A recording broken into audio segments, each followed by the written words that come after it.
YouTube மூலமாக இந்த ஆராதனையில் பார்க்கிற கலந்து கொள்ளுகிற ஒவ்வொருவரும் இயேசுவின் நாமத்தில் உங்களை நாங்கள் வரவேற்கிறோம். கர்த்தர் உங்களை அதிகமாய் ஆசீர்வதிப்பாராக. இந்த நாளிலும் உங்களோடு கர்த்தருடைய வார்த்தையை கொடுக்கும்படியாக நான் எடுத்துக்கொண்ட வேத பகுதி, வேதத்தை நாம் திரும்பிக் கொள்ளுவோம். என்னோடு கூட எடுத்துக்கொள்ளுங்கள். சங்கீதங்களின் புஸ்தகம் 21ஆம் சங்கீதம் முதல் 6 வசனங்களை நான் வாசிக்கிறேன். Psalms 21 verses 1 onwards, 1 to 6. 21ஆம் சங்கீதம் 1 முதல் 6 வசனங்கள். ராக தலைவனுக்கு ஒப்புவிக்கப்பட்ட தாவீதின் சங்கீதம் என்று தலைப்பில் எழுதப்பட்டிருக்கிறது. இந்த சங்கீதத்திலே தாவீது தீர்க்க தரிசனமாக மேசியாவை குறித்து தேவன் சொல்லிய சில காரியங்களை வாசிக்கப் போகிற இந்த வசனங்களிலே நாம் இன்றைக்கு பார்க்க போகிறோம். ஆகவே வார்த்தைகளுக்கு நேராக, வசனங்களுக்கு நேராக நாம் நம்முடைய சிந்தையை நாம் கொண்டு வருவோமாக. கர்த்தாவே, உம்முடைய வல்லமையிலே ராஜா மகிழ்ச்சியாய் இருக்கிறார். உம்முடைய ரட்சிப்பிலே எவ்வளவாய் களி கூறுகிறார். அவருடைய மன விருப்பத்தின்படி நீர் அவருக்கு தந்தருளி அவருடைய உதடுகளின் விண்ணப்பத்தை தள்ளாதிருக்கிறீர். உத்தம ஆசீர்வாதங்களோடு நீர் அவருக்கு எதிர்கொண்டு வந்து அவர் சிரசிலே பொற்கிரீடம் தரிப்பிக்கிறீர். அவர் உம்மிடத்தில் ஆயுசை கேட்டார். நீர் அவருக்கு என்றென்றைக்கும் உள்ள தீர்க்காயுசை அளித்தீர். உமது ரட்சிப்பினால் அவர் மகிமை பெரிதாய் இருக்கிறது. மேன்மையும் மகத்துவத்தையும் அவருக்கு அருளினீர். அவரை நித்திய ஆசீர்வாதங்கள் உள்ளவராக்குகிறீர். அவரை உம்முடைய சமூகத்தின் மகிழ்ச்சியினால் பூரிப்பாக்குகிறீர். கர்த்தருடைய நாமத்திற்கு மகிமை உண்டாகட்டும். இந்த சங்கீதத்தை முழுவதுமாக நீங்கள் வாசிக்கும் பொழுது, நான் ஆரம்பத்தில் சொன்னது போல, சங்கீதக்காரனாகிய தாவீது தீர்க்க தரிசனமாக, தீர்க்கமாக மேசியாவை குறித்து தேவன் செய்த காரியங்களை அவர் இந்த சங்கீதத்திலே அவர் எழுதியிருக்கிறதை நாம் பார்க்க முடியும். இந்த சங்கீதத்தை 2 பகுதியாக தாவீது மேசியாவை குறித்து தேவன் சொன்ன காரியங்களை அவர் பிரித்து காட்டுகிறார். நாம் வாசித்த முதல் 6 வசனங்களில் தேவன் மேசியாவுக்கு செய்த 8 காரியங்களை அந்த இடத்துல நாம் பார்க்க முடியும். அப்படியானால் அந்த 8 காரியங்கள் ஆசீர்வாதங்களை பற்றி சொல்லப்பட்டிருக்கிறது. நடந்த ஆசீர்வாதங்கள். அதற்கு பிறகு 7ஆம் வசனத்திலிருந்து கீழே உள்ள வசனங்கள் வரையிலும் நீங்கள் பார்க்கும் பொழுது வரப்போகிற ஆசீர்வாதங்களை குறித்து, மேசியாவை பற்றி தேவன் செய்த காரியங்களை தாவீது இந்த சங்கீதத்திலே அழகாய் நமக்கு எழுதி கொடுத்திருக்கிறார். நாம் படிக்கும் பொழுதே நீங்கள் அதில் புரிந்து கொண்டிருப்பீர்கள். இதில் மேசியாவை பற்றி சங்கீதக்காரனாகிய தாவீது தீர்க்க தரிசனமாக மிக நேர்த்தியாய், மிக அழகாய் அவர் எழுதியிருக்கிறதை நாம் பார்க்க முடியும். இந்த சங்கீதத்தில் நாம் வாசித்த இந்த முதல் 6 வசனங்களில் உள் அடக்கமாக உள் அடங்கி இருக்கிற அந்த 8 காரியங்களை இன்றைக்கு உங்களுக்கு நான் காண்பித்து அதிலே ஒரு 4 காரியங்களை உங்களோடு கூட பேசும்படியாக நான் வாஞ்சிக்கிறேன். ஏனென்றால் இந்த காரியங்கள் இந்த சங்கீதத்தை முழுவதுமாக சங்கீதக்காரன் அதை எப்படி எழுதியிருக்கிறார் என்றால், இந்த சங்கீதத்தை ஒரு முடிசூட்டு விழா அப்படின்னு நம்ம வைக்கலாம்.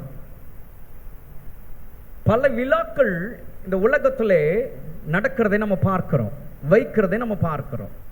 பிறந்த நாள் விழா, நிச்சயதார்த்த விழா, என்கேஜ்மெண்ட் விழா, திருமண விழா, பல விழாக்கள் இந்த உலகத்திலே நடக்கிறதை நம்ம பார்க்கிறோம்.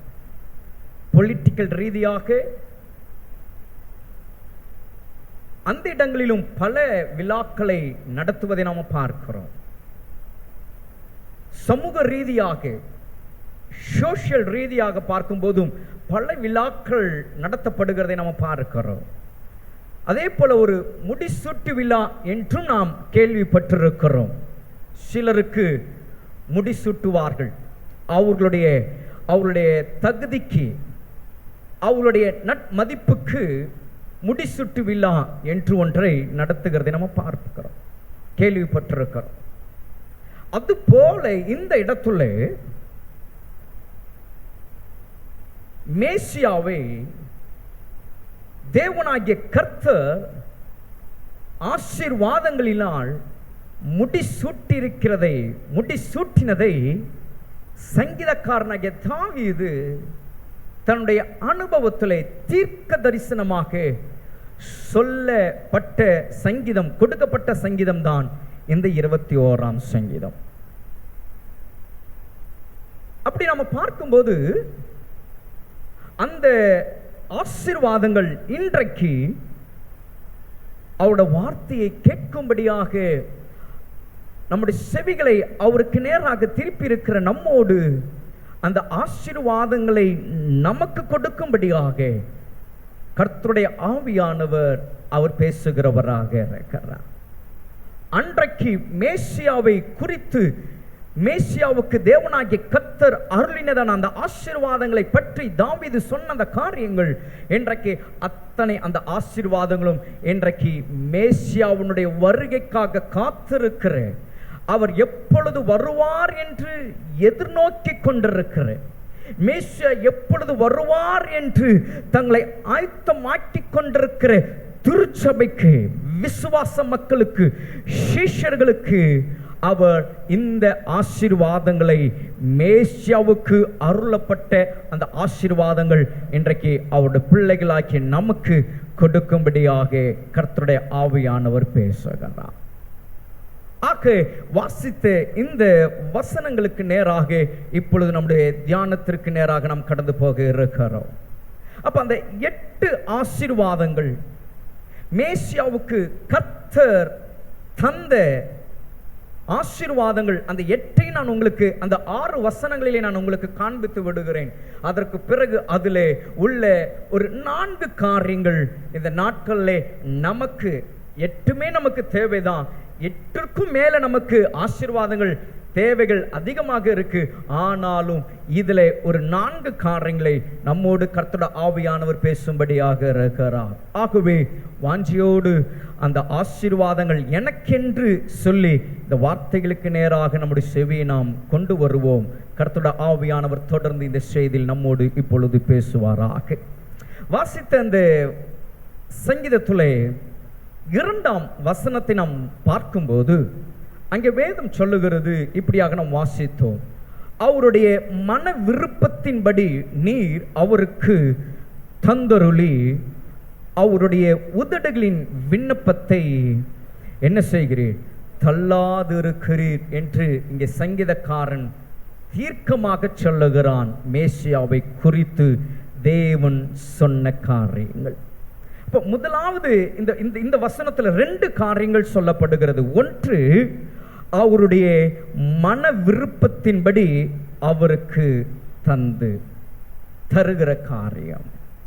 இரண்டாவது, அவருடைய உதடுகளின் விண்ணப்பத்தை தள்ளாதிருக்கிற காரியம். இப்ப 2 விதமான ஆசீர்வாதங்கள் கர்த்தர் மேசியாவுக்கு கொடுத்ததை நம்ம பார்க்கிறோம். அது என்ன? ஒன்று, அவருடைய மன விருப்பம். மேசியாவாகிய என் அப்பன் இயேசு கிறிஸ்துனுடைய மன விருப்பத்தை அவருக்கு தந்தருளினாராம். இன்றைக்கு இந்த கால வேளையிலே இந்த சத்தத்தை கேட்டுக்கொண்டிருக்கிற தேவனுடைய ஜனமே, உங்களுடைய வாழ்க்கையில என்ன மன விருப்பங்கள் உங்களுக்குள்ளாக இருக்கிறதோ அந்த மன விருப்பங்களை அவர் உங்களுக்கு தந்தருளுவார். விசுவாசியுங்கள், விசுவாசிக்கிறவர்கள் பெற்றுக்கொள்ளுவார்கள். இரண்டாவது, அவருடைய உதடுகளின் விண்ணப்பத்தை தள்ளாதிருக்கிறீர். தாவீது அழகாய் சொல்லுகிறார், மேசியாவாகிய அவருடைய விண்ணப்பங்களை நீர் தள்ளாதிருக்கிறீர்.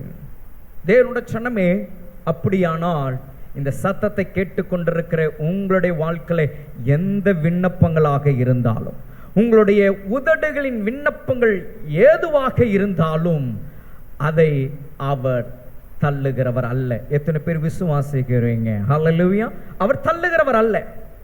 இந்த நாட்களில் என்னென்ன விண்ணப்பமாக உங்களோட உதடுகளினாலே பிதாவுக்கு முன்பாக நீங்கள் எவைகளை நீங்கள் அறிக்கையிடுகிறீர்களோ, எவைகளை நீங்கள் அவருக்கு முன்பாக ஜெபத்திலே நீங்கள் தெரியப்படுத்துகிறீர்களோ, அந்த எல்லா விண்ணப்பங்களையும் அவர் தள்ளுகிறவர் அல்ல. நீங்கள் நினைக்கலாம், என்னோட விண்ணப்பங்களுக்கு இதுவரைக்கும் இன்னும் ஒரு பதில் வரலையே, என்னோட விண்ணப்பங்களுக்கு இன்னும் எனக்கு ஒரு பதில் கிடைக்கலையே, என்னோட விண்ணப்பங்களுக்கு இதுவரைக்கும் எனக்கு ஒன்றும் நடக்கலையே, என்னோட விண்ணப்பங்களுக்கு இதுவரைக்கும் ஒன்றும் வரலையே அப்படின்னு நீங்க ஒரு வேளை நீங்கள் நினைத்து சோர்ந்து போயிருக்கலாம், சில காத்திருக்கலாம். ஆனால் தேவனாகிய கர்த்தர் சொல்லுகிறார், உங்களுடைய உதடுகளின் விண்ணப்பத்தை அவர் தள்ளவில்லை என்று. அப்பனா உங்களுடைய உதடுகளின் விண்ணப்பங்களின் சத்தத்திற்கு அவர் நிச்சயம் அவர் உங்களுக்கு பதில் கொடுப்பார். இந்த ஆராதனையில் இந்த வார்த்தை கேட்டுக்கொண்டிருக்கிற கர்த்தருடைய ஜனம் இந்த வார்த்தையை தங்கள் செவிக்குள்ளாக விசுவாசத்தோடு ஏற்றுக்கொள்ளுகிற அத்தனை பேருக்கும் உங்களுடைய உதடுகளின் விண்ணப்பங்களை தள்ளாதவர் அவைகளுக்கு பதில் கொடுப்பது அதிக நிச்சயம். கர்த்தருடைய நாமத்திற்கு மகிமை உண்டாவதாக. அடுத்த மூன்றாவதாக நம்ம பார்க்கும்போது 3வது வசனத்தில் நம்ம வாசிக்கிறோம், அங்கே 2 விதமான ஆசீர்வாதங்கள் மேசியாவுக்கு தேவனாகிய கர்த்தர் தந்ததை அந்த இடத்துல தாவீது தீர்க்க தரிசனமாக சொல்லுகிறதை அந்த இடத்துல நம்ம பார்க்கிறோம். என்ன வாசிக்கிறோம்? அந்த 3ஆம் வசனத்துல, உத்தம ஆசீர்வாதங்களோடு நீர் அவருக்கு எதிர்கொண்டு வந்து அவர் சிரசில் பொற்கிரீடம் தரிப்பிக்கிறீர் என்று அந்த இடத்துல வாசிக்கிறோம்.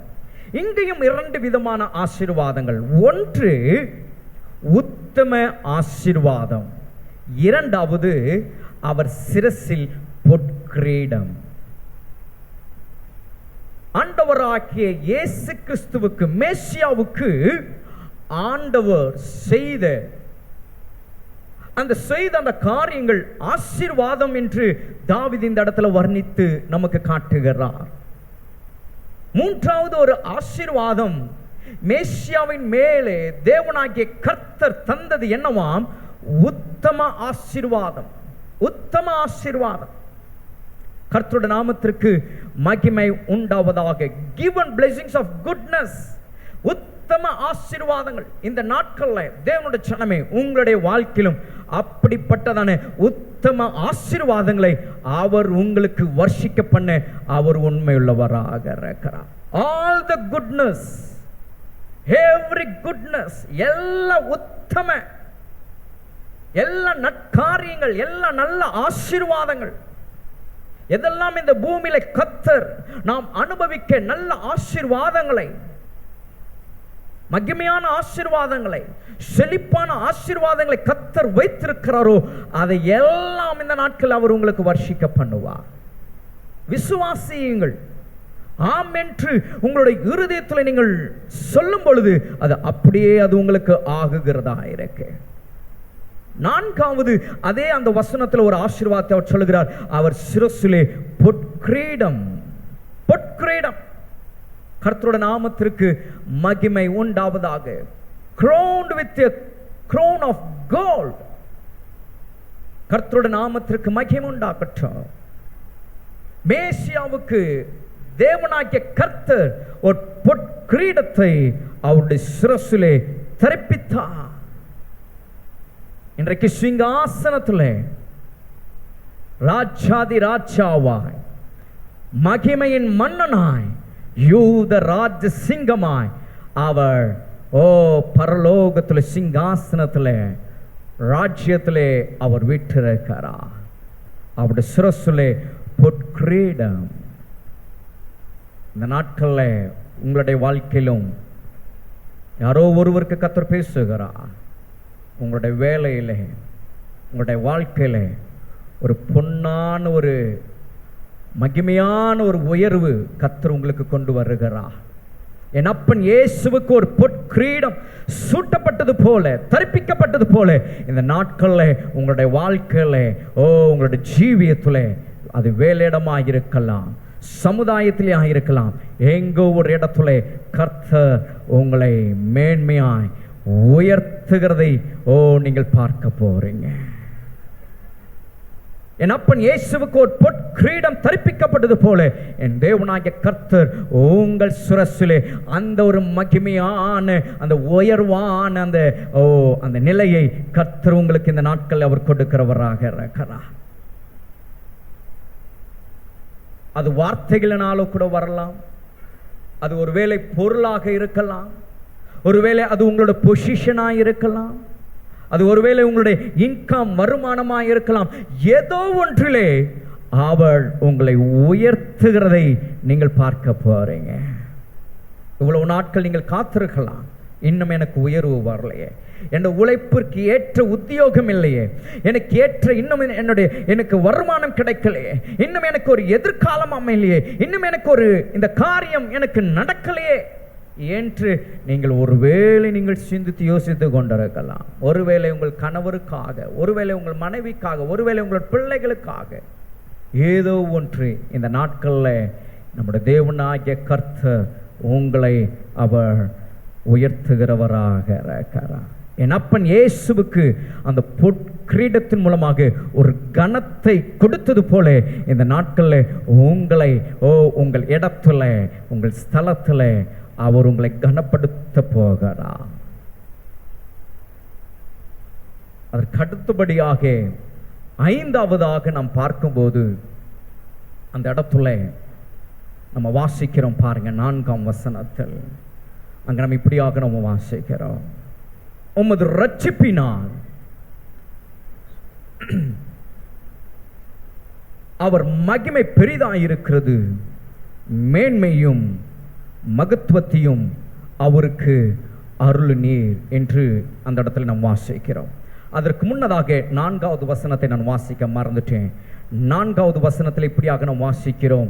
5வது சொல்லப்பட்ட ஒரு ஆசீர்வாதம் அந்த 4வது வசனத்தில் வாசிக்கிறோம். அங்க என்ன வாசிக்கிறோம்? அவர் உம்மிடத்துல ஆயுசை கேட்டார், நீர் அவருக்கு என்றென்றைக்கும் உள்ள தீர்க்காயுசை என்ன செய்தாராம்? அளித்தீர் என்று வேதம் சொல்லுகிறது. தாவீது சொல்லுகிறார், தீர்க்கமாக, தீர்க்க தரிசனமாக சொல்லுகிறார். மேசியாவுக்கு தேவனாகிய கர்த்தர் செய்த ஒரு காரியம் என்னவாம்? தீர்க்காயுசை அளித்தாராம். தீர்க்காயுசு. இந்த காரியத்தை நாம பார்க்கும்போது தேவனுடைய சனமே, தீர்க்காயுசு இந்த காரியங்களில் இருந்து தொடர்ச்சியாக வரப்போகிற மற்ற 3 காரியங்களை இன்றைக்கு நாம் தியானிக்க இருக்கிறோம். அப்போ இதற்கு முன்னதாக சொல்லப்பட்டதானே 4 காரியங்கள், அந்த 4 ஆசீர்வாதங்கள் உங்களுடைய வாழ்க்கையை நிச்சயமாய் கர்த்தர் இந்த நாட்களில் அவர் செய்வார். நிச்சயம் அவர் தர அவர் ஆயத்தமாயிருக்கிறார். அந்த ஆசீர்வாதங்களுக்குள்ளாக கர்த்தர் உங்களை நடத்தும்படியாக இருக்கிறார். ஆனால் இப்பொழுது நாம் வாசித்த இந்த வசனங்களில் இருந்து தொடர்ந்து நம்ம பார்க்க போகிற வசனங்களிலே சொல்லப்பட்டிருக்கிறதான மீதியான 4 ஆசீர்வாதங்களை இந்த வேளை கர்த்தருடைய ஆவியானவர் நம்மோடு இன்னும் அவர் இடைப்படும்படியாக இருக்கிறார். அதில் முதலாவது நாம் பார்த்த ஒரு காரியம் என்ன? தீர்க்காயுசு. மேசியாவை குறித்து வேதம் என்ன சொல்லுதுன்னா, ஆயுசை கேட்டாராம். வசனம் அப்படிதான் சொல்லுகிறது. அவர் உம்மிடத்தில் என்ன கேட்டார்? ஆயுசை கேட்டார். எனக்கு லைஃப் கொடுங்கன்னு கேட்டார். பிதாவிடத்தில் எனக்கு லைஃப் கொடுங்க. ஆனால் பிதாவோ அவருக்கு எட்டர்னல் லைஃபை கொடுத்தாராம். இவர் கேட்டது ஆயுசு, ஆனால் தேவனாகிய கர்த்தர் அவருக்கு கொடுத்ததோ தீர்க்காயுசு. அப்போஸ்தலனாகிய பவுல் அதை குறித்து மிக அழகாய் அதை வர்ணித்து காட்டுகிறார். சங்கீதக்காரனாகிய தாவீது இங்கே சொல்லப்பட்ட அந்த காரியத்தை அப்போஸ்தலனாகிய பவுல் அப்போஸ்தல நடபடிகள் 2ஆம் அதிகாரம் எடுத்துக்கொள்ளுங்கள் என்னோடு. 2ஆம் அதிகாரம் 27ஆம் வசனம் முதல் 32ஆம் வசனம் வரையிலே நாம் பார்க்கும்போது அங்கே இப்படியாக நம்ம வாசிக்கிறோம். The book of Acts chapter 2 verses 27 to 32 நான் வாசிக்கிறேன், கவனியுங்கள். அப்போஸ்தல நடபடிகள் 2ஆம் அதிகாரம் 27ஆம் வசனம் முதல் 32ஆம் வசனம் வரையிலே. என் ஆத்துமாவை பாதாளத்தில் விடீர், உம்முடைய பரிசுத்த அழிவை காண ஒட்டி ஜீவ மார்க்கங்களை எனக்கு தெரியப்படுத்தினீர். உம்முடைய சன்னிதானத்திலே என்னை சந்தோஷத்தினால் நிரப்புவீர் என்று சொல்லுகிறான். சகோதரரே, கோத்திர தலைவனாகிய தாவீதை குறித்து நான் உங்களுடனே தைரியமாய் பேசுகிறதற்கு இடம் கொடுங்கள். அவன் மரணம் அடைந்து அடக்கம் பண்ணப்பட்டான். அவனுடைய கல்லறை இந்நாள் வரைக்கும் நம்மிடத்தில் இருக்கிறது. அவன் தீர்க்கதரிசியாய் இருந்து உன் சிங்காசனத்தில் வீற்றிருக்கிற மாம்சத்தின்படி உன் சந்நிதியிலே கிறிஸ்துவை எழும்ப பண்ணுவேன் என்று தேவன் தனக்கு சத்தியம் பண்ணினதை அறிந்தபடியினால் அவன் கிறிஸ்துவனுடைய ஆத்மா பாதாளத்திலே விடப்படுவதில்லை என்றும் அவருடைய மாம்சம் அழிவை காண்பதில்லை என்றும் முன் அறிந்து அவர் உயிர்த்தெழுதலை குறித்து இப்படி சொன்னான். இந்த இயேசுவை தேவன் எழுப்பினார். இதற்கு நாங்கள் எல்லாரும் சாட்சிகளாய் இருக்கிறோம். இங்கே அப்போஸ்தலனாகிய பவுல் தாவீது சொன்ன காரியத்தை விளக்கமாய் இந்த இடத்துல அவர் சொன்னார். வாசித்த இந்த வசனங்களை எங்கே நீங்கள் அந்த வார்த்தைகளை புரிந்து கொண்டீர்கள் என்று நான் அறியேன். ஆனால் உங்களுக்கு நான் அந்த இடத்துல உங்களுக்கு காட்ட விரும்புகிறேன். 30ஆம் வசனத்தில் நாம் வாசிக்கிறோம் இப்படியாக, உன் சிங்காசனத்தில் வீற்றிருக்க மாம்சத்தின்படி உன் சந்நிதியிலே கிறிஸ்துவை எழும்ப பண்ணுவேன் என்று தேவன் தனக்கு சத்தியம் பண்ணினதை அறிந்தபடியால் அவன் கிறிஸ்துவனுடைய ஆத்மா பாதாளத்திலே விடப்படுவதில்லை என்றும் அவருடைய மாம்சம் அழிவை காண்பதில்லை என்றும் முன் அறிந்து.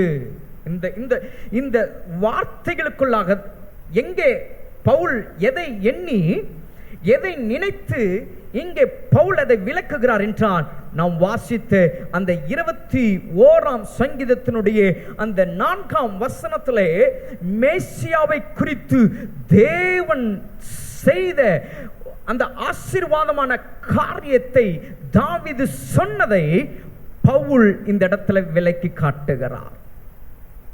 எத்தனை பேர் நீங்கள் அதை ஆவிலே அந்த வார்த்தையை நீங்கள் புரிந்து கொள்ளுகிறீர்கள் என்று நான் அறிவேன். ஆனால் அந்த இடத்துல அப்போஸ்தலனாகிய பவுல் தெளிவாய் சொல்லுகிறார், கிறிஸ்துவனுடைய ஆத்துமா பாதாளத்தில் விடப்படுவதில்லை என்றும் அவருடைய மாம்சம் அழிவை காண்பதில்லை என்றும். அப்படின்னா என்னங்க? அப்ப அவருக்கு என்ன இருக்கப்போ? மாம்சத்துல அழிவை அவர் பார்க்கல, ஆத்துமா பாதாளத்துல விடப்படலைன்னா அப்ப மேசியாவுக்கு ஆண்டவர் எதை அவர் தந்திருக்கிறார்? தீர்க்க ஆயுசை என்ன செஞ்சிருக்கிறார்? அவருக்கு கொடுத்திருக்கிறார். தீர்க்க ஆயுசு. ஒருவேளை ஆயுசு மாத்திரம் இருந்திருந்தா, கொஞ்சம் யோசிச்சு பாருங்க, ஆயுசு, அவர் உம்மிடத்துல ஆயுசை கேட்டார் என்று அந்த இடத்துல வார்த்தை நாம் பார்க்கிறோம். அப்படி ஆயுசு என்று சொல்லும் பொழுது அந்த ஆயுசு ஒரு கட்டத்துல முடிவுக்கு வரும். இந்த உலகத்துல ஒரு மனுஷன் பிறக்கிறான் என்றால் அந்த மனுஷனுக்கு முடிவு மரணம் ஒன்றும் இருக்கு. அப்ப சிலர் மரிக்கும் போது நாம் சொல்லுவதை நாம் கேட்டிருக்கிறோம், இவங்களுடைய ஆயுசு காலம் இவ்வளவுதான், கடவுள் இவங்களுக்கு எழுதி வச்ச ஆயுசு இவ்வளவுதான், இந்த ஆயுசு நாட்கள் இவங்க வாழ்ந்தது இவ்வளவுதான், அப்படி நாம் சொல்லி இருக்கிறோம், சொல்ல கேட்டிருக்கிறோம். ஆனா இங்கே இந்த இடத்துல வார்த்தை சொல்லப்படுகிறது, அவர் ஆயுசை கேட்டார். அவர் ஆயுசை கேட்ட ஆண்டவர் அப்படி செஞ்சிருந்தார்னா இங்கே அப்போஸ்தலர் நடபடிகளில் பவுல் சொன்னது அது மாறி இருக்கும். வார்த்தை மாறப்பட்டிருக்கும், வார்த்தை வேறு விதமாக எழுதப்பட்டிருக்கும். ஒருவேளை அப்போஸ்தலனாகிய பவுல் அதை அந்த இடத்துல கோட் பண்ணிருப்பாரா என்பது அது சந்தேகம்தான். ஆனால் இந்த இடத்துல தாவீது ஆயுசு இல்ல, அவர் என்ன சொல்லுகிறார் அந்த இடத்துல? தீர்க்க ஆயுசு, இன்டர்னல் லைஃப். தீர்க்க ஆயுசை நீர் மேசியாவுக்கு கொடுத்தீர் என்று சொல்லப்பட்ட அந்த வார்த்தை அது உண்மையாய் நிறைவேறினபடினாலே அப்போஸ்தலனாகிய பவுலும் தன்னுடைய அனுபவத்திலே அந்த வார்த்தையை அங்கே உள்ள மக்களுக்கு அவர் சொல்லுகிறார். என்ன சொல்லுகிறார்னா, கிறிஸ்துனுடைய ஆத்மா பாதாளத்தில் விடப்படுவதில்லை என்றும் அவருடைய மாம்சம் அழிவை காண்பதில்லை என்றும். அதான் தீர்க்காய்ச்சி. இதுதான் கர்த்தர் மேசியாவுக்கு கொடுத்த ஒரு ஆசீர்வாதம். கர்த்தருடைய நாமத்திற்கு மகிமை உண்டாவதாக, மகிமை உண்டாவதாக. தேவனுடைய சனமே, இந்த வார்த்தை இன்றைக்கு நமக்கு எதற்கு கர்த்தருடைய ஆவியானவர் கொண்டு வரார்னா, இந்த சத்தத்தை கேட்டுக்கொண்டிருக்கிற உங்கள் வாழ்க்கையில, நம்மளுடைய வாழ்க்கையில தீர்க்க ஆயுசை அவர் நமக்கு கொடுக்கிறவராக இருக்கிறார்.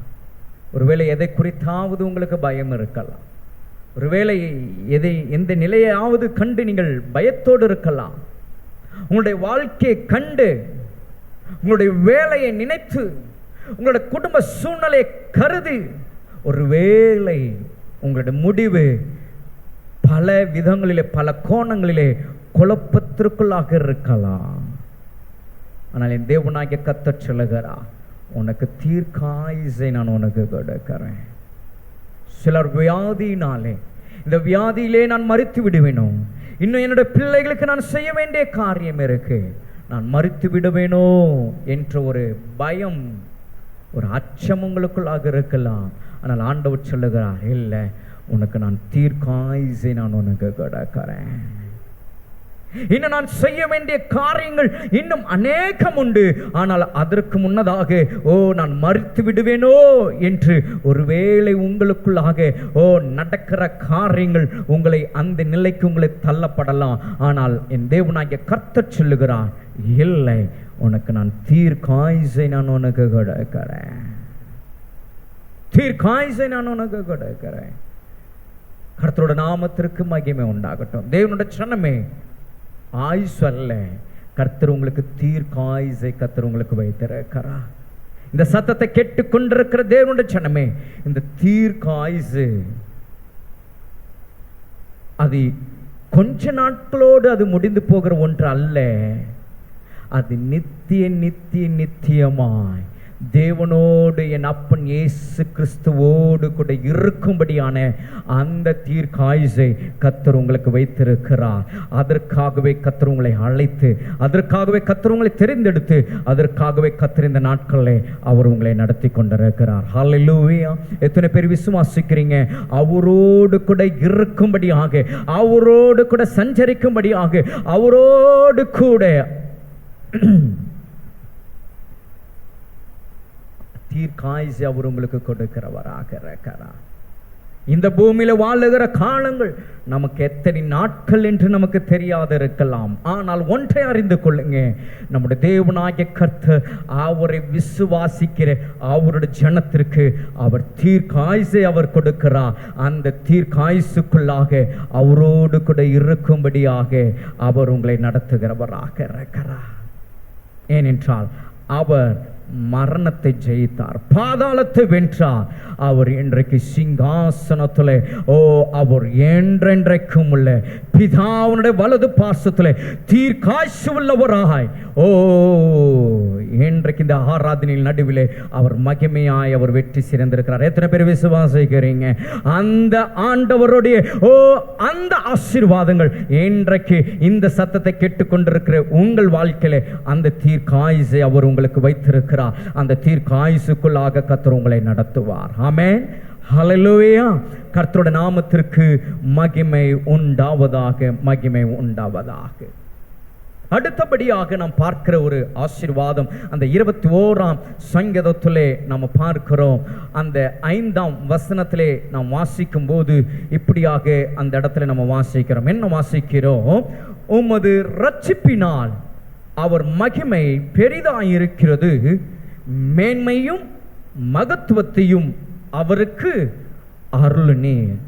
தாவீது சொல்லுகிறார், மேசியாவுக்கு ஆண்டவர் செய்த அந்த காரியம், மேசியாவுக்கு கொடுக்கப்பட்ட அந்த ஆசீர்வாதத்தின் ஒரு காரியத்தை இந்த இடத்துல அவர் சொல்லுகிறார். என்ன வாசிக்கிறோம்னா, 6வதாக ஒரு ஆசீர்வாதத்தை இந்த இடத்துல சங்கீதக்காரனாகிய தாவீது சொல்லுகிறார். என்ன சொல்றாருன்னா, மேன்மையும் மகத்துவத்தையும் அவருக்கு அருளினே. மேன்மை, மகத்துவம், glory and honor, glory and honor. அதனால்தான் நம்ம பாடும் பொழுது, கர்த்தரை ஆராதிக்கும் பொழுது, எல்லா மகிமை அவருக்கே உண்டாகட்டும் என்று நாம் உயர்த்துகிறோம். எல்லா கனம் அவருக்கு ஒருவருக்கே உரிதாக்குவோம் என்று நாம் சொல்லுகிறோம். ஏன்? தேவனாகிய கர்த்தர் மேசியாவுக்கு அந்த ஆசீர்வாதத்தை கொடுத்தார். எந்த ஆசீர்வாதம்? மேன்மையும் மகத்துவத்தையும், glory and honor, கனமும் மகிமையும் அந்த மேசியாவுக்கு, மேசியாவாகிய நம் அப்பன் இயேசு கிறிஸ்துவுக்கு கர்த்தர் அந்த ஆசீர்வாதத்தை அருளினாராம். தேவனுடைய ஜனமே, அவர் சாதாரணமானவர் அல்ல.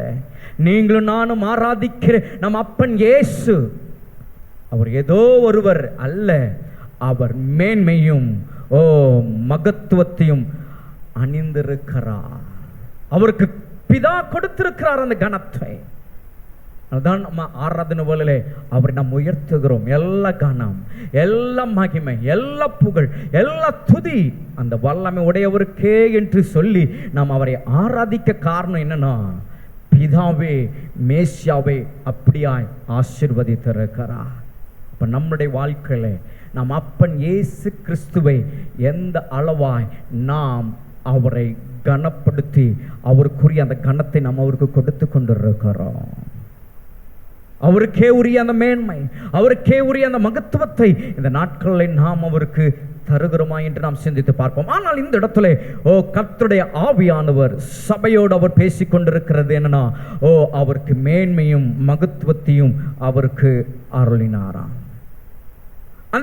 அந்த மேன்மையும் அந்த மகத்துவம் எப்படி அவருக்கு அருளப்பட்டது, எந்த விதத்தில் அது அருளப்பட்டது என்று நம்ம பார்க்கும் பொழுது நீங்கள் வாசித்து பாருங்க, என்னோடு கூட திருப்பிக் கொள்ளுங்க.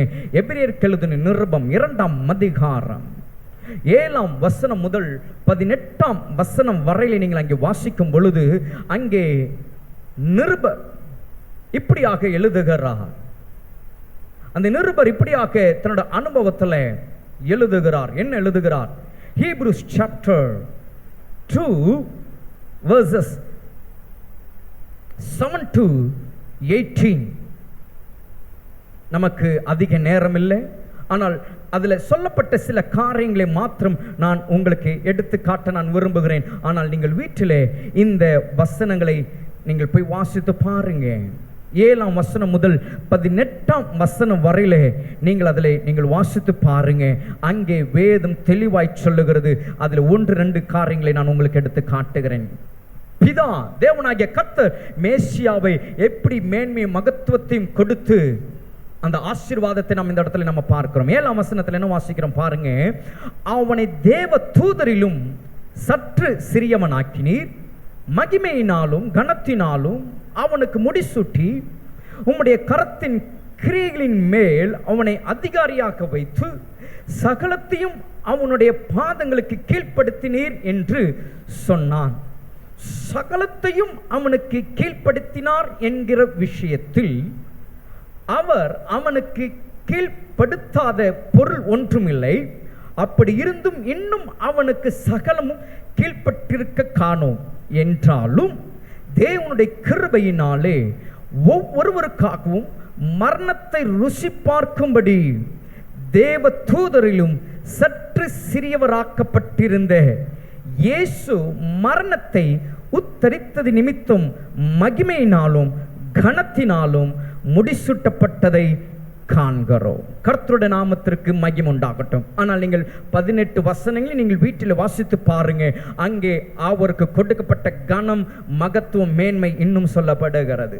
ஆனால் வாசித்த இந்த வசனங்களிலே நீங்கள் பார்க்கும் பொழுது 7ஆம் வசனத்தில் வாசிக்கிறோம், மகிமையினாலும் கனத்தினாலும் முடிசூட்டி கரத்தின் கிரியைகளின் மேல் அவனை அதிகாரியாக வைத்து சகலத்தையும் அவனுடைய பாதங்களுக்கு கீழ்ப்படுத்தி, அந்த ஆசீர்வாதங்களை பார்த்தீங்களா, முடிசூட்டி அதிகாரியாக வைத்து கீழ்ப்படுத்தி, இவ்வளவு ஆசீர்வாதங்களை பிதா மேசியாவுக்கு கொடுத்ததாக இந்த இடத்துல சொல்லப்படுகிறது. ஆனா அந்த வசனத்துல நீங்கள் உங்களுக்கு ஒரு சந்தேகம் உண்டாகலாம். அவன் என்று அந்த இடத்துல வருகிறதே, இயேசு கிறிஸ்துவை அப்ப அந்த இடத்துல அவன் என்று வருகிறாரா என்று நீங்கள் நினைக்கலாம். ஆனால் இந்த வார்த்தை தீர்க்க தரிசனமாக சங்கீதத்தில் இவைகளை நாம் வாசிக்கிறபடினால அப்படி சொல்லப்பட்டது. அதை தான் அப்போஸ்தலனாகிய பவுல், ஏனென்றால் இந்த நிருபத்தை எழுதினது பவுல் எழுதியிருக்கலாம் என்று எல்லாரும் கருதுகிறபடினாலே இந்த இடத்துல நான் பவுலை நான் கூறப்படுகிறேன். ஆகவே இந்த நிருபத்தை எழுதின ஆக்கியோன் நீங்க அந்த 9ஆம் வசனத்துல வரும் பொழுது அதை வெளிப்படுத்துகிறார், தெளிவுபடுத்துகிறார். யாரை குறித்து அந்த காரியங்கள் சொல்லப்பட்டது, யாருக்கு முடிசூட்டப்பட்டது, யாருக்கு அதிகாரம் கொடுக்கப்பட்டது, யாருக்கு அது கீழ்ப்படிய பண்ணது என்று வார்த்தையை தெளிவுபடுத்துகிறார். அதை தான் நம்ம அந்த 9ஆம் வசனத்திலே வாசித்தோம். தேவ தூதரிலும் சற்று சிறியவராக்கப்பட்டிருந்த இயேசு. எல்லாரும் சொல்லுங்களேன் இயேசு. சொல்லுங்க, எல்லாரும் சொல்லுங்க இயேசு. ஏன்னா சில நேரங்களில் சில வார்த்தை சொல்றேன்னா அந்த வார்த்தையில வல்லமை இருக்கு. அந்த வல்லமை அவருக்கு உண்டானது போல சொல்லுகிற அத்தனை பேருக்கும் அவர் கனப்படுத்தி செய்கிறவராக இருக்கிறார். கர்த்தருடைய நாமத்திற்கு மகிமை உண்டாகட்டும். அப்போ ஆண்டவராகிய இயேசு கிறிஸ்துவுக்கு முடிசூட்டப்பட்டவராய், அதிகாரம் கொடுக்கப்பட்டவராய், எல்லாம் அவருக்கு கீழாக கீழ்ப்படிய பண்ணுகிறவராய் பிதா மேசியாவுக்கு அந்த ஆசீர்வாதத்தை கொடுத்தாராம். இதுதாங்க சங்கீதக்காரன் தீர்க்க தரிசனமாக அவர் சொல்லுகிறார், அவருக்கு மேன்மையும் மகத்துவத்தையும் நீர் அருளுகிறீர் என்று. கர்த்தருடைய நாமத்திற்கு மகிமை உண்டாவதாக, மகிமை உண்டாவதாக. ஆகவே பிரியமானவர்களே, இந்த மேன்மையும் இந்த மகத்துவத்தையும் கர்த்தர் இந்த நாட்களில் சபையாகிய உங்கள் ஒவ்வொருவருக்கும் கர்த்தர் தருகிறவராக இருக்கிறார். உங்களோட குடும்பத்தில், உங்கள் கணவர் மத்தியில், உங்கள் பிள்ளைகள் மத்தியில், உங்கள் மனைவி மத்தியில், உங்கள் பிள்ளைகள் மத்தியில், உங்கள் கணவர் மத்தியில், உங்களோட வேலை இடத்துல, சக ஆட்களுக்கு நடுவில், உங்களுடைய மேல் அதிகாரிகளுக்கு மேல, சமுதாயத்தில் நீங்கள் போக்கும் வருமாய் இருக்கிற இடங்களிலே கர்த்தர் உங்களை மேன்மையும் மகத்துவமாக கர்த்தர் உங்களை வைத்து, அப்படின்னா என்ன, அவர் உங்களை முடிசூட்டி உங்களுக்கு ஒரு அதிகாரத்தை உங்களுக்கு கொடுத்து எல்லாம் உங்களுக்கு கீழ்ப்படியும்படியாக எல்லாவற்றையும் அவர் உங்களுக்கு கீழ்ப்படுத்தி நீங்கள் எல்லாவற்றையும் ஆளுகை செய்யக்கூடிய நபராக கர்த்தர் இந்த நாட்களில் அவர் உங்களை நடத்தும்படியாக இருக்கிறார். எத்தனை பேர் வாஞ்சிக்கிறீங்க? ஹல்லேலூயா. நீங்க வேண்டான்னு சொன்னாலும் வார்த்தை இங்கிருந்து இன்றைக்கு அவர் உங்களுக்கு தருகிறார்னா அதை அவர் உங்களோட வாழ்க்கையில் அவர் அப்படியே செய்ய போகிறவராக இருக்கிறார். நீங்கள் காத்திருந்த காரியங்களுக்கு என் தேவனாகிய கர்த்தர் அந்த மேன்மையும் மகத்துவத்தையும் அவர் உங்களுக்கு கொடுக்கிறவராயிருக்கிறார். மிக வேகமாக நான் போக விரும்புகிறேன். அதுக்கு அடுத்தபடியாக 7ஆவதாக நம்ம பார்க்கும்போது இன்னும் ஒரு காரியத்தை நாம் கண்டு நாம் ஜெபிக்க போகிறோம். ஏழாவது இந்த இடத்துல சொல்லப்படுகிற ஒரு காரியம் என்னவென்றால், நீங்கள் வேதத்தில் நீங்கள் வாசிப்பீர்கள் என்றால் அந்த இடத்துல வாசிக்கிற பாருங்க 6ஆம் வசனத்துல, அவரை நித்திய ஆசீர்வாதங்களுக்குள்ளாக்குகிறேன், அவரை உம்முடைய சமூகத்தின் மகிழ்ச்சியினால் பூரிப்பாக்குகிறேன். அந்த 6ஆம் வசனத்தினுடைய அந்த மேல் பகுதி, முதல் பகுதியில் சொல்லப்பட்டது என்ன? அவரை நித்திய ஆசீர்வாதங்களுக்குள்ளாக்குகிறேன். நித்திய ஆசீர்வாதங்கள் என்னங்க? blessed forever. There is no limit, there is no time, there is no hour. ஒரு நேரமோ ஒரு காலமோ ஒரு சமயமோ இல்லாவிட்டால் ஒரு நிலையோ கர்த்தர் வைக்கல. அந்த இடத்துல கர்த்தர் எப்படி மேசியாவை ஆசீர்வதிக்கிறாராம்?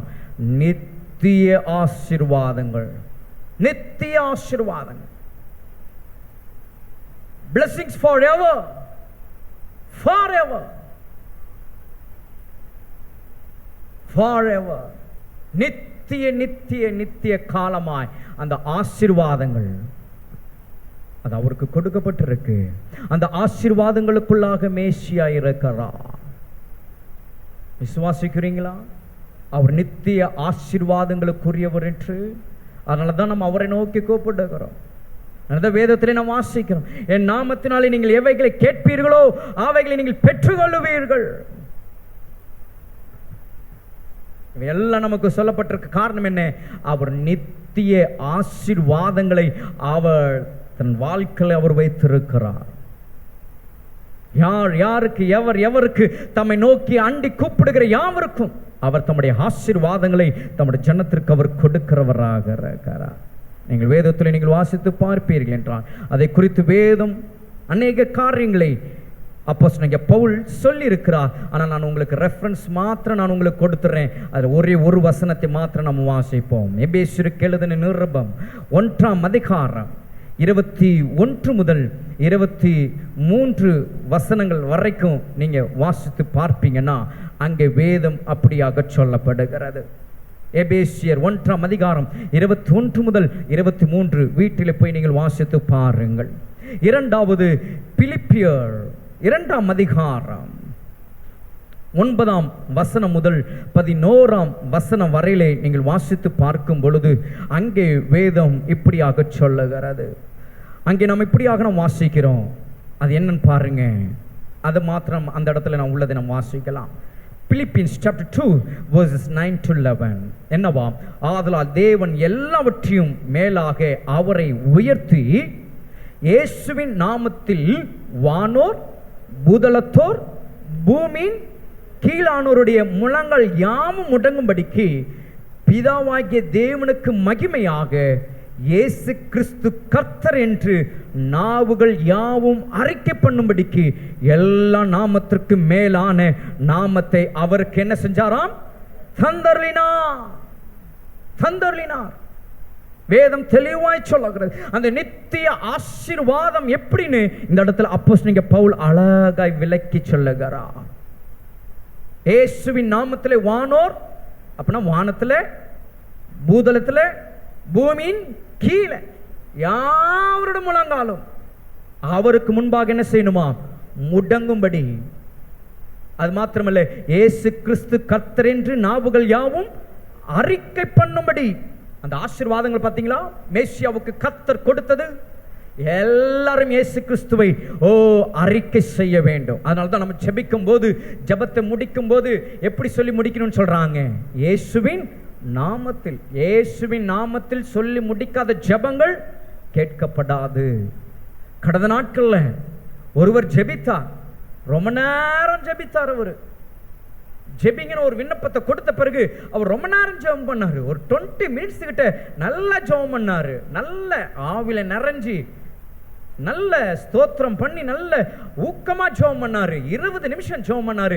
ஆனா வேகத்துல என்ன பண்ணிட்டாருன்னா முடிக்கும் போது ஆமேன்னு முடிச்சிட்டார். மொட்டாயா இயேசுவின் நாமத்திலேன்னு சொல்ல, பிதான்னு சொல்ல, ஒன்னும் சொல்ல, அப்படியே வந்துட்டு இருந்தவர் ஆமேன் என்று சொல்லிட்டார். ஜபத்தை கேளுன்னு சொல்லிட்டு ஆமேன் போட்டார். அப்போ 20 நிமிஷம் ஜபம் என்ன ஆயிடுச்சு? ஆகவேதான் ஏன் இந்த இடத்துல வேதம் தெளிவாய் சொல்லுகிறது, இயேசு கிறிஸ்து கர்த்தர் என்று என்ன செய்யணும்? அறிக்கையிடணும். எல்லா நாமத்திற்கு மேலான நாமம் அந்த இயேசுவின் நாமத்தை அவருக்கு கொடுக்கப்பட்டிருக்கிறது. தேவனுடைய சனமே, கர்த்தருடைய நாமத்திற்கு மகிமையாக இந்த காலவல்ல இன்னும் கூட நீங்க 1 பேதுரு 3ஆம் அதிகாரம் 22ஆம் வசனத்தை நீங்கள் வாசித்து பாருங்க. வீட்டில் போய் வாசித்து பாருங்க. அங்கே வேதம் தெளிவாய் சொல்லுகிறது அவருக்கு கொடுக்கப்பட்டதான அந்த நித்திய ஆசீர்வாதங்களை பற்றி.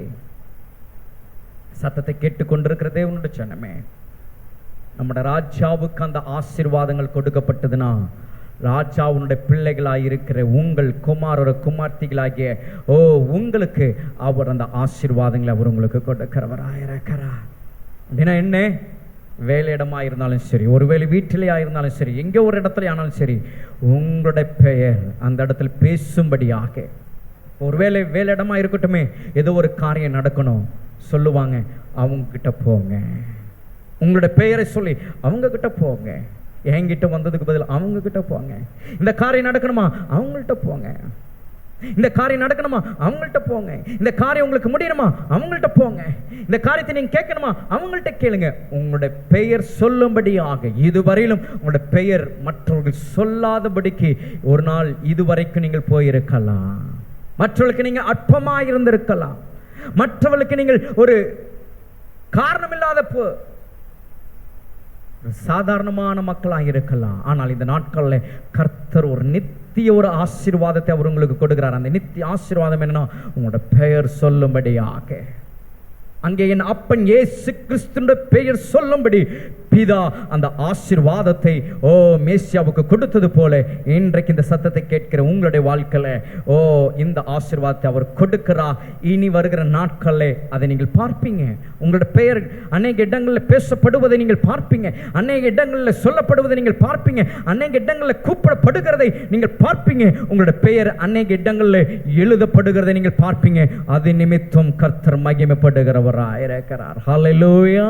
கர்த்தருடைய நாமத்திற்கு மகிமை உண்டாவதாக. தேவ சித்தத்தின்படி கர்த்தருக்கு பிரியமான காரியங்களிலே கர்த்தர் உங்களுடைய பெயர் விளங்கும்படியாக அந்த நித்திய ஆசீர்வாதத்தை அவர் உங்களுக்கு கொடுக்கிறவராக இருக்கிறார். கடைசியாக நான் முடிக்கிறேன்.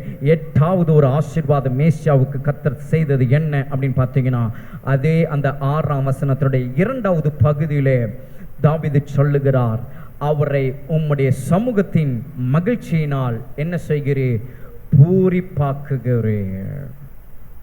மேசியாவை என்ன செய்கிறாரா, கர்த்தர் பூரிப்பாக்குகிறாராம். தாவீது தெளிவாய் சொல்லுகிறார், அவரை உம்முடைய சமூகத்தின் மகிழ்ச்சியினால் பூரிப்பாக்குகிறேன். In his presence. ஹல்லேலூயா. என்ன ஒரு மகிமையான காரியம். மகிழ்ச்சியினாலே பூரிப்பாக்குகிறீர் என்று இந்த இடத்துல சங்கீதக்காரன் சொல்லுகிறான். ஒரு பூரிப்பு, எக்ஸிட். ஏதோ ஒரு காரியம் நடந்துட்டா எப்படி நமக்குள்ளாக ஒரு பூரிப்பு. ஒரு குழந்தை வளர்ந்து வரும் பொழுது அது முதலாவதாக அம்மான்னு சொல்லுகிற அந்த முதல் வார்த்தை கேட்கும்போது என்ன ஒரு பூரிப்பு உண்டாகுது.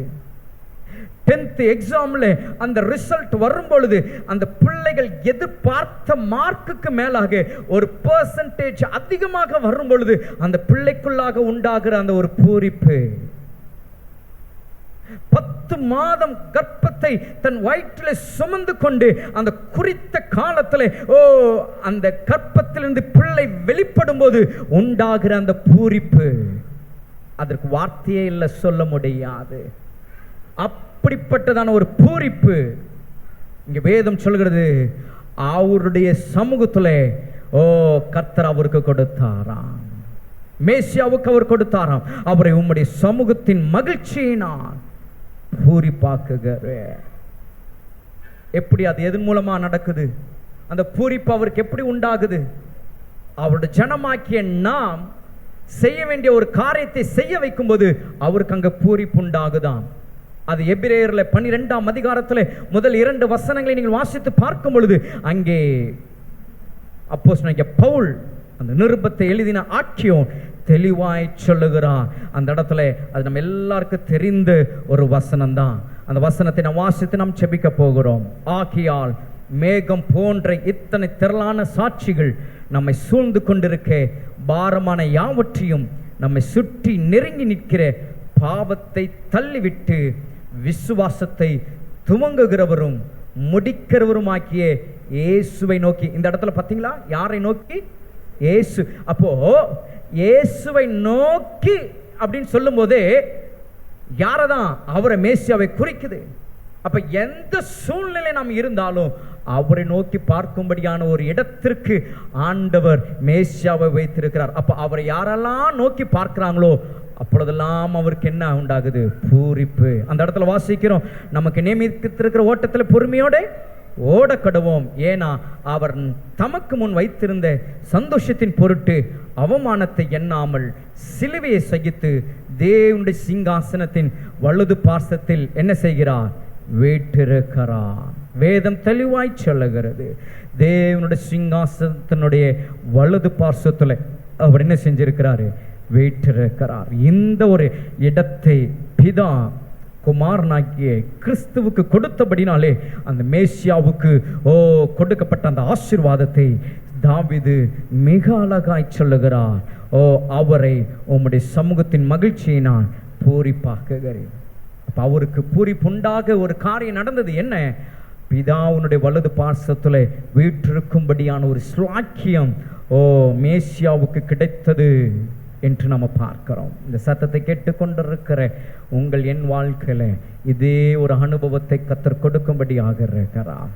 அவரோடு கூட இருக்கும்படியாக பிதாவுடைய வலது பார்சத்திலே என் அப்பன் இயேசு விட்டிருக்கிறது போல இன்றைக்கு கிறிஸ்து இயேசுவோடு கூட நாம் இருக்கும்படியாக அவருடைய சமூகத்திலே மகிழ்ச்சியினாலே நாம் பூரிப்பா இருக்கும்படி கர்த்தர் அந்த அனுபவத்தை கர்த்தர் நமக்கு தருகிறவராக இருக்கிறார். அதற்கு தான் அவர் நமக்கு ஒரு அதிகாரத்தை அவர் நமக்கு கொடுத்திருக்கிறார். அவரை அப்பா பிதாவேன்னு கூப்பிடும்படியான அந்த ஆவி. எப்போ வேணாலும் நீங்கள் அவரை கூப்பிடலாம், எந்த நேரம் வேணாலும் அவரை கூப்பிடலாம், எந்த சூழ்நிலையும் அவரை கூப்பிடலாம். எந்த கஷ்டமோ எந்த நஷ்டமோ என்ன ஆபத்தோ என்ன வறுமையோ என்ன இல்லாத நிலையோ எல்லாம் இருக்கிற சூழ்நிலையோ எந்த நேரமாக இருந்தாலும்.